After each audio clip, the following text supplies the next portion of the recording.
Hi again. So with this lesson, I'm just showing you a big piece of writing in the United States.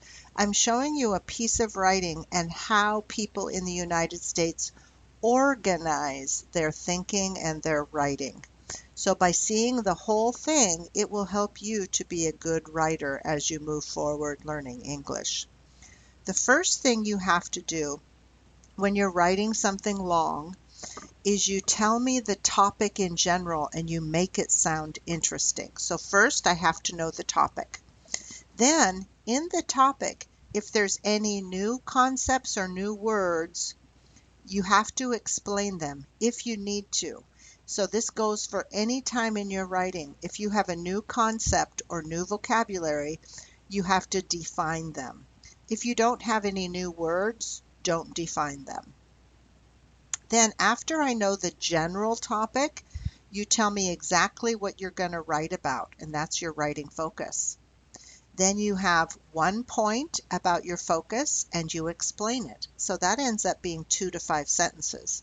Then you have another point about your writing and you explain it. And then you have an ending. So when you're writing at the end of the quarter, I'm looking for this kind of organization. You do have a writing assignment this week. It's not a long piece of writing, it's 6 smaller pieces of writing. Each one has 3 sentences. Okay, but we'll get to that later.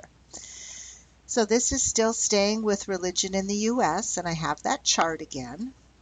So what you're going to see me do here is to tell you my topic. Then I'm going to explain this concept of freedom of religion. Then I'm going to tell you my focus, which is right here, right here. And my focus everywhere is going to be Seattle, Seattle, Seattle for everything in my paper. Okay, so let's get started. One of our rights in the US is freedom of religion. Freedom of religion means that a person can worship God in any way he or she wishes. It also means that people are free not to have a religion if they don't want to. In Seattle, church-going has been decreasing for many years. Compared to other regions of the US, people in Seattle have never been as religious. Why? Seattle is a young city. It was founded in the 1860s. The first whites who settled in Seattle were among the most independent people in the US at the time. They moved here from the East Coast to take a chance on a new life. So let's remember, at the beginning of the country, people only lived here. It was only the strong or independent people who decided to leave New England to travel all the way to Seattle. Only strong people, only independent people could go here. And that was about, 160 years ago? Yeah, 150 years ago. Okay, so they were the most independent people at the time and the strongest. They moved here from the East Coast to take a chance on a new future. To my way of thinking, in my opinion, they relied more on themselves, I have to be strong, than on God. For example, they spent time hunting for food, building places to live, and starting an economy. In short, they focused on building a city rather than building a relationship with God. So here I wrote about the past in Seattle. Now I'm writing about today in Seattle, so I need a new paragraph. Today, while Seattle and the US have many churches and many religions, it has a lot of atheists and agnostics too. So I gave you a new vocabulary, atheist, and another new vocabulary, agnostic, so I have to explain it. An atheist is a person who doesn't believe in God or heaven or hell. Atheists say there is no God. An agnostic is a person who doesn't know. So he has a lot of questions but no answers. Is there a God? I don't know. I'm an agnostic. Is there a heaven? I don't know. I'm an agnostic.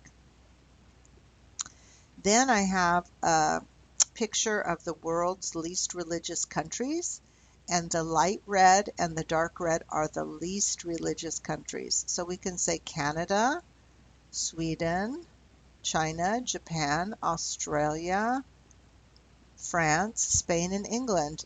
They're not as religious. But the United States is a little more religious than the redder countries. Why is it that the average Seattle person doesn't have a religion? As mentioned, it is because Seattle is a young city, and another reason is that Seattle has a lot of colleges and universities. Then I have to explain about the colleges and universities and why, because we have colleges and universities, people aren't religious. People who study a lot of science don't tend to go along with church services or religion. The reason is that religion asks a person to believe things that are unproven, right? So if your religion teaches you if you eat pork, you'll go to hell, how do we know? It's kind of unproven, right? Or if you have sex before marriage, you'll go to hell. How do you know? It's unproven. So that's religion. But science teaches people to believe in things that can be proven, you know for sure. Like the rain falls to the earth, the sun pulls up the water, it becomes the cloud hits a mountain, it rains, and so the water cycle, for example, you can prove it. So that's why people in Seattle, they study hard, they don't tend to be as religious. All in all, that means I'm finishing my paper. While many people in the US are religious, most people in Seattle aren't.